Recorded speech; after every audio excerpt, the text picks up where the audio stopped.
episode of the Replacement Level podcast. I'm Rafael. Chris is actually out today. He just got back from Mexico, I'm pretty sure.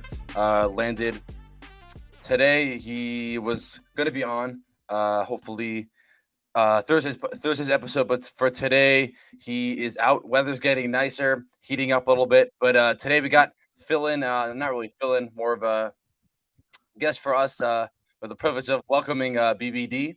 As most of you know from Jomboy Media. BBD, thanks for coming on. Hey, thank you for having me. Happy to be here.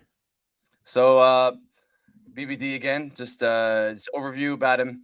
He's producer over at Jomboy, talking baseball, talking Yanks, and Wake Jake GM. Obviously, a couple others. So BBD, first question of that: what's your favorite podcast to produce?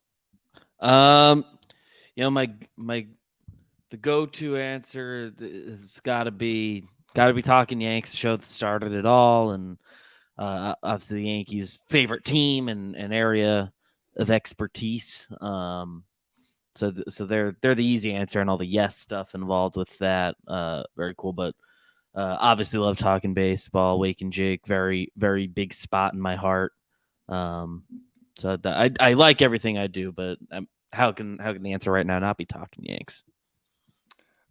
Obviously, John Boy Media itself is one of the bigger baseball podcasts out there right now. It's kind of like the go-to baseball podcast. Like when I'm talking to a few baseball guys, like I said, like, hey, what's your favorite baseball podcast? Typical answer is talking baseball, talking Yanks, whatever. Depending if you're a Yankees fan or not, if you're from the tri-state area, but the way that John Boy Media has grown, what would you say has kind of helped, boost Jump on Media? Like I'm guessing a couple years ago, you guys started off obviously low key, and Mm-hmm. now you're one of the most prestigious baseball podcasts out there. So, what do you think has stunted that? I mean, at least like helped you guys reach where you are now. Um. Well, first of all, thank you for the kind words. Secondly, I guess the answer is just we continue to, but we have grinded at this for a few years now. Talking Yanks specifically has been around 2017 that started. 2018 first full season, so 18, 19, 20, 21, 22. This is the sixth full season of Talking Yanks. So for that long, it's been a lot of staying up late. Make sure you don't miss any, or if you do, very few games, and you got to stay informed, and worked a lot of Sundays and all of that. So just not losing sight of the grind of it all, and making sure we're giving the people the best information about the team that we can. So, Jump on Media seems to be a very, I would say, a very positive atmosphere. For me, at least, I mean, I'm a big fan. So I listen. I'm a big talking baseball, talking Yanks fan. I'm always there listening whenever you guys put out stuff. But it seems to be like you guys have a very a big like positive influence. You guys are very affluent, at least from what I hear. So at least outside of the when you guys record, what would you say the atmosphere in the studio is like? I mean, I am privileged to say that, like, I work with a lot of my closest friends in the world, between the guys in the Talking Yanks room, and other people in the office outside of that. I truly like love everybody that I get to work with every day, and I consider them some of my closest friends. Which, and like anything, has its positives and negatives. There's a degree of not ever going away from work, but it's a good problem to have, that I like everybody and want to spend time with them, talking outside of work hours. And I enjoy coming to the office every day, and hanging out with my friends a little bit, and of course, getting a lot of work done in the process. But uh and somehow we just keep finding great people, and so it's an office full of some of the nicest people in the world, and some of the most passionate people in the world, and it's a very fun place to be able to come to work every day. Yeah, I got a couple more for you, at least on that topic. So, what's Jake like? Honestly, I love Jake. I mean, Jake, I don't have.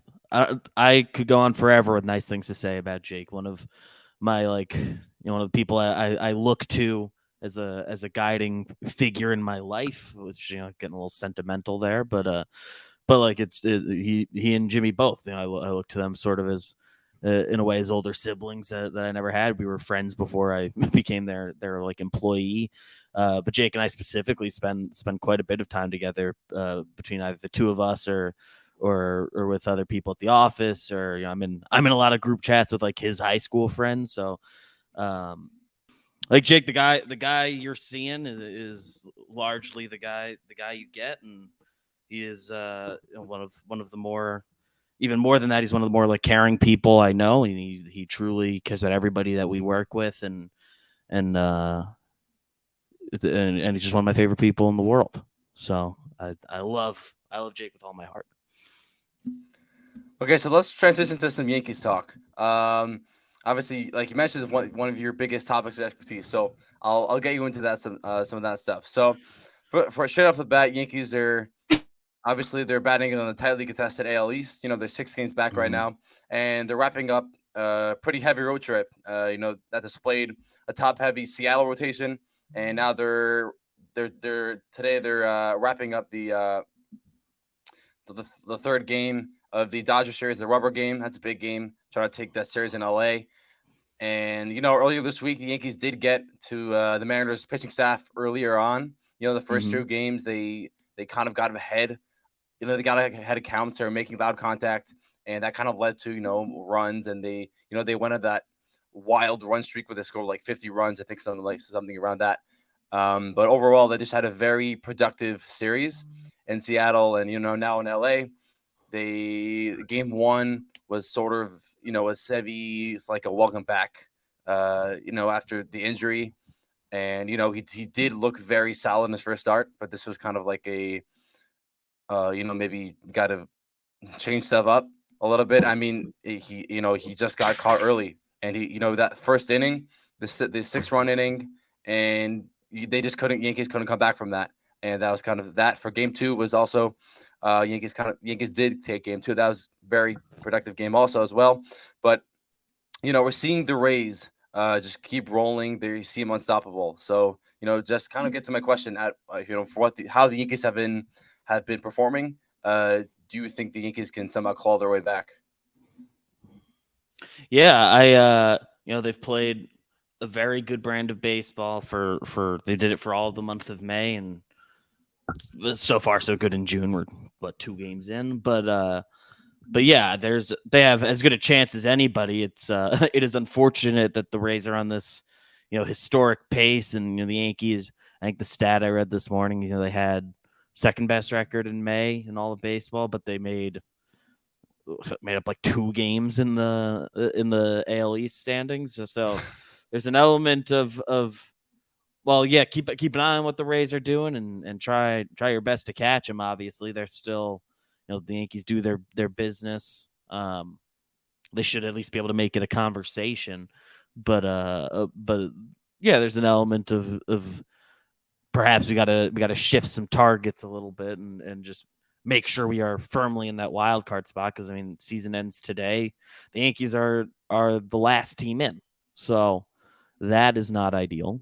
They have a 2.5 game lead. It's June, so it doesn't, everything's with a grain of salt, but 2.5 game lead over the next team out. But um, there's an element of or if you're not going to be one of those top 2 teams, a little bit, just make sure you're healthy and into the playoffs. I understand that philosophy, um, but just make sure you are good to go and ready to compete in the postseason, and you don't know what's going to happen once you're there. So Okay, yeah. So BBD, you were mentioning injuries, and obviously that's been a persistent issue for the Yankees. The Yankees are just not a team that mhm. stays healthy. Obviously got JD back, Big G's back as well, and we just got Kinley back through scoreless in the Friday night. So given, like I said, given the Yankees' constant injuries, um, Mhm. do you think that we're getting Rodon's took a big step? We got good reports from him yesterday, actually, saying that he could face live batters next week. So, if the Yankees can get their rotation healthy, obviously Montas is still not back, but just get to get to the bottom line. BBD, do you think that once everyone's healthy, what's everything gonna look like? Once Rodon's back, once Stanton can get going, Mhm. get to my point. Do you think that the Yankees will kind of topple the Rays, like you were saying? Yankees good playing a good brand of baseball, but is that realistic once everyone comes back? Yeah, I mean, if they the healthiest version of the Yankees, how often do you get to be the healthiest version of yourself? But the healthiest version of the Yankees has by quite a bit the best rotation in the sport, I would say. Obviously, you gotta get there, and you've had some guys underperform. A couple guys have overperformed. Overperformed. I don't know. Domingo's been pretty good, but but Yes. uh, they if they're healthy, they have some extra depth there. They our team, that they keep doing what they're doing and get these bodies back. So far, so good. 2 games in his return from Donaldson. If he can be any better than he was last year, that's a pretty big upgrade for where the Yankees currently are at. If Stanton can stay healthy the rest of the way, it's obviously a big if, but if they can do that, that is a big time piece, the middle of the lineup. So it's easy to see the light at the end of the tunnel for this team, and be optimistic for the future. Even if ultimately the division, sure, maybe it's out of reach, but if you can be that top wild card team and be hosting the wild card round or something like that, that's a plenty good position to be in if you're not going to be able to beat this Razor on a historic pace, and you got to give them a lot of credit. So we were talking about about obviously Big G, like we said. JD's also back as well. Stanton was on that hammy injury since mid-April, really, and Donaldson, his injury kind of got extended. His stint when he got cut, doing something with his daughter's project. So I don't know what happened there, but we're looking to get a little more consistency out of Big G. And that, I guess, that with Big G back, and with Stanton back, they're probably going to DH Stanton a lot. That's kind of what Boone got to the point. He said he's going to DH Stanton more because they kind of want to be a little more precautious because of his injury history, but he hopefully will hit the outfield early. So in terms of JD and Donaldson, getting him healthy, and obviously he's been a big uh, concern for the Yankees. A lot of Yankees fans have kind of questioned, his productivity at third base. So, if he can get going like we saw on Friday night, or if he, doesn't get going and struggles, does that mean the Yankees will potentially move him at the end of the year? Well, end of the year he'll hit free agency, and I don't see any sort of ending where he comes back for next year. But uh, in general, he'll the wor if Donaldson is the worst we've seen him the rest of the way, he at least gives an opportunity for some rest, and gets DJ some extra days off, which he looks like he will value uh, that ability. But if Donaldson can be, about league average and play the defense he can play, that'll work. Um, I'm as optimistic as you can be about him. We haven't seen him fully get going until maybe now, for 2 homers 2 nights ago. But you know, Donaldson, if he's right, is a big time part of this team. We just got to see him do it. So I guess inherently, really, once Big G and Donaldson get back, I mean, it kind of sort of puts Willie Calhoun out of the picture because he DH 26 games this year, and he did sprinkle in a couple. I think he got a 7 out games in the outfield, but that kind of means that he loses opportunities to play. So, and he did slash 254, 342, and 463. He had an 805 OPS on May. So and he was making it seemed that he was making more frequent contact, but with, like I said, with Stanton and Donaldson back, does that mean he loses his spot? Yeah, he's definitely not going to play as often as he did. I think he played well enough for now to sort of settle into a bench left-handed hitter spot, and he'll I think we'll see a lot of, purely speculating. I think it'll be a lot of pinch hitting for one of the catchers, uh, and hope he can just run into some more hard contact and hits there, which we saw. Hey, for a good amount of May, he's hammering the ball, hitting it hard, finding holes. He doesn't have this like big time pop, but he can run into some homers and drive a double into the gap. So I think that's the role he seems heading towards, unless, hey, maybe if Bowers completely outplays him and Bader's back and everyone else is healthy, they got to make a choice. Um, who knows exactly where the cards will fall there, but yeah, he seems poised for that bench bat, and they do believe in what he can do with the stick. Obviously, one of the bigger topics and probably the most talked about, discussed topic right now is the Volpe and Peraza, because heading into camp, the shortstop was up for grabs. It was AKF obviously lost his job. He didn't lose it, but he decided to step back into the outfield, and you got Volpe and Peraza, and obviously Volpe won the starting job, but Peraza has a 1,000 OPS right now in AAA. I know he's got 10 home runs. He's really been raking in AAA, and everyone knows that Volpe has been struggling. If you take a look at his a lot of his charts, you see that he does most of his charts he struggles, and you see just his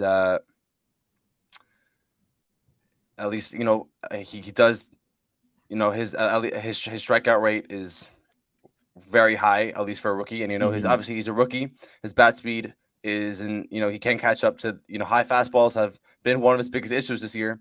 But he makes a lot of contact when he does. Obviously, we see the pop there, and he does have 8, 9, 10 home runs. But are you expecting the Yankees at least to send him down and maybe bring up Volpe and Peraza, because it seems that the Yankees still believe in Volpe even though he's struggling? Yeah, I can't say I would bet on them moving off him. I think he at least has all of June, at least in my head, and if the numbers look the same at the end of the month as they do now, I think it'll start getting a little louder. That, like, hey, let's give Peraza a little bit of run. He was the one that's supposed to be, ready for the big leagues and glove first and all of that.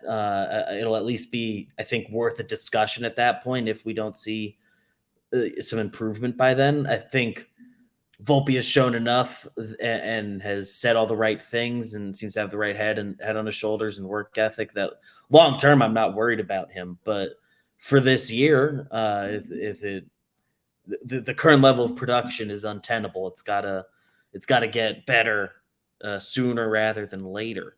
But it could get loud about a Peraza swap if he keeps hitting the way he's hitting, and his glove is what it's always been reported to be. We It could start getting loud, and a swap very well might be warranted. Does Volpe at this point? He's played more in MLB than he did in AAA.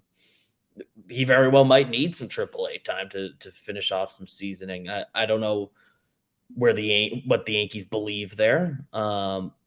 I've seen enough to like I'm resigned to think he's going to have the job all year. They've said nothing to indicate that he's necessarily in danger of losing his job and being sent down, but I could see over the next several weeks and months that being certainly a discussion that we start having a little louder. It's a little funny to me because guys, top prospects at least, everyone always says, once they're ready, they're ready. But we're seeing Grayson Rodriguez. He got blown up when he got called up. I think it was a high 7 ERA, something like that. For he got up to AAA. So personally, I happen to like Volpe, even though he hasn't exactly produced the way people thought at the plate, because he did skip AAA. I think overall, like you said, BBD has done a great job defensively. We've seen what his ability and his prowess on the field, and at least from a fielding standpoint, like I said, he's definitely up the. He's definitely head and shoulders, like you said. And at base path as well, we know that he has that plus speed, and that's definitely come into play this year a lot. especially early on in the year when he took advantage, and he really took advantage. He definitely more aggressive early on in the year has kind of slowed that down. Mm-hmm.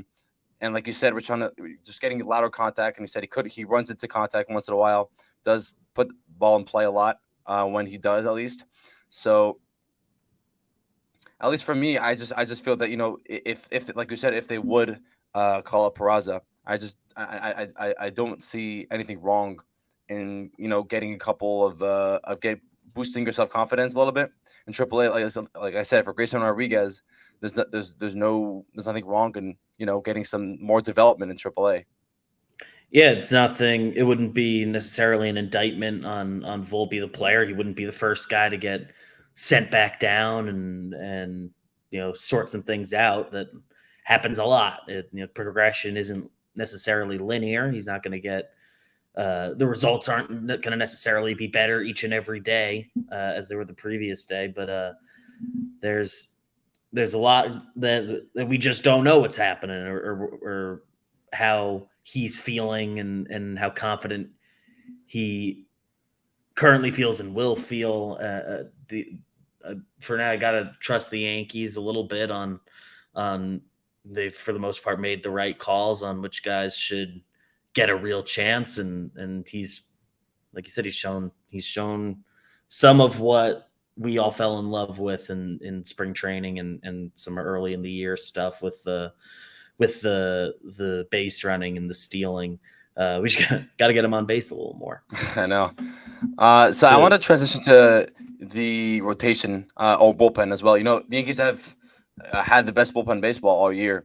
mhm. Um, and Matt Blake's always done a good job. He's one of the best out there. What he does, he's revered by all, and he's in the Yankees, by all the Yankee staff and really just all the bullpen guys there. But he's really done Cashman as well.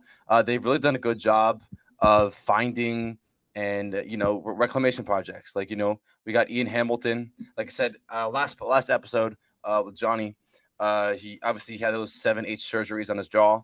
When he got hit by a foul ball, and he's really done a great job. Obviously, he's on the IL right now, and we need him back. But Matt Blake's done a really good job of finding these guys and turning them into reclamation projects. Jimmy Cordero, we got Canley back, but he's always been a big guy. So it's just something about Matt Blake.